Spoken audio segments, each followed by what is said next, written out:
Here to do my official, everything is official, my official review of The Winter Soldier.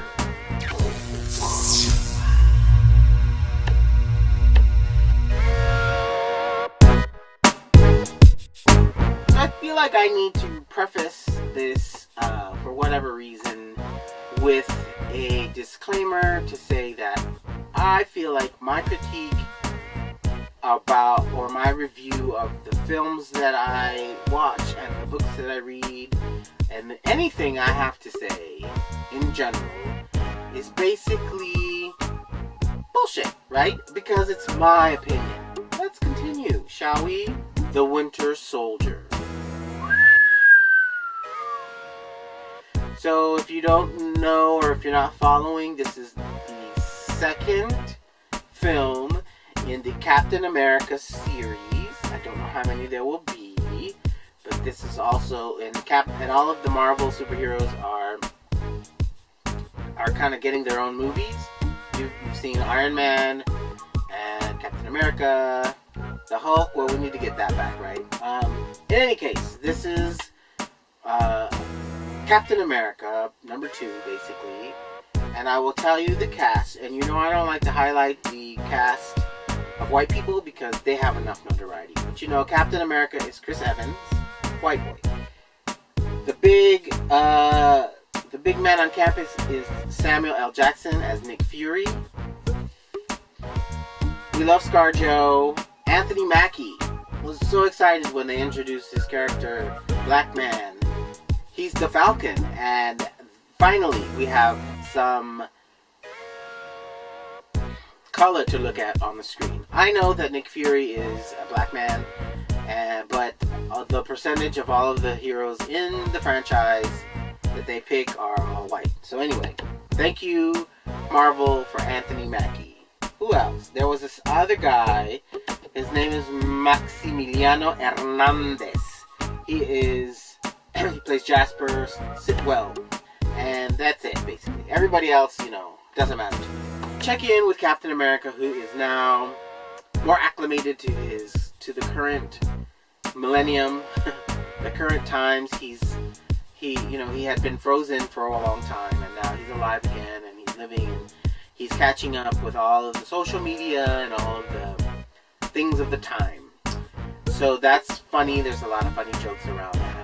Of course, there's just always, as always with any superhero, there's so much going on in their lives, and everything is a conspiracy, and everything is evil, and they must rise to the occasion. This is no different. So Captain America refuses to follow orders just for following orders' sake, and he decides to do some investigating. Well, it kind of is pushed in his lap. He didn't actually decide that. He was on the fence. And this pushed him over, and when there was some mysterious happenings, somebody dies again, and he's like, okay, but maybe I should investigate. So he does, and he kicks ass, and he gets his ass kicked, and then there's somebody from his past who pops up and is like, what? And then that's pretty much the movie. He wins, the good guys win, whatever that means. Yeah, that was it. But in essence, I really liked the film. It was fun. It was fast-paced. I liked it much better than the first film. One of the things that kicked my ass in this movie, as someone who has been in 3 car accidents within the span of a year, there was a lot of chase scenes and car accident thingies in this movie, and that had me freaked the fuck out. Holy shit, my body was tense. Like, I could feel the tenseness in my body as I was watching these cars just be demolished, and the people were in them.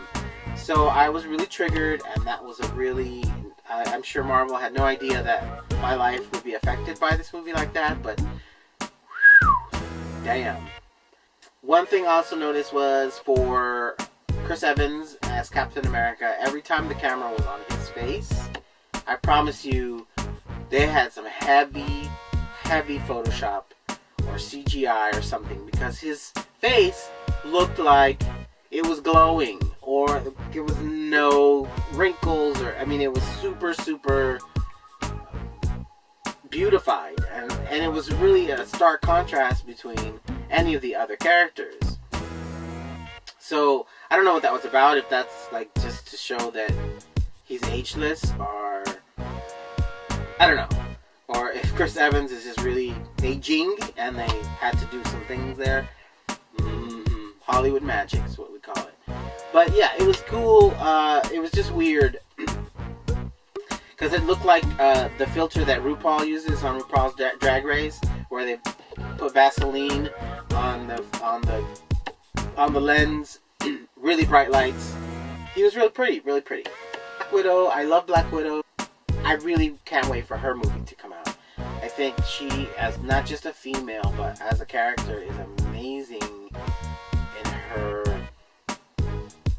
calculated wit. Like, she is so fun to watch, and it's such a stark contrast to all of these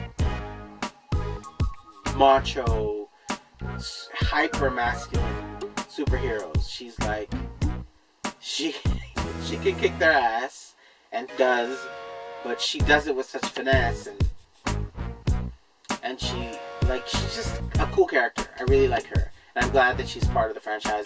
I really wish they would put more female heroes in. Come on, there's a whole slew of them, so let's do that.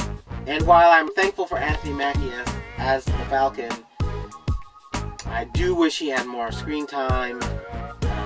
He was kind of taken out of the battle really early, and then he got brought back in to fight. I don't know.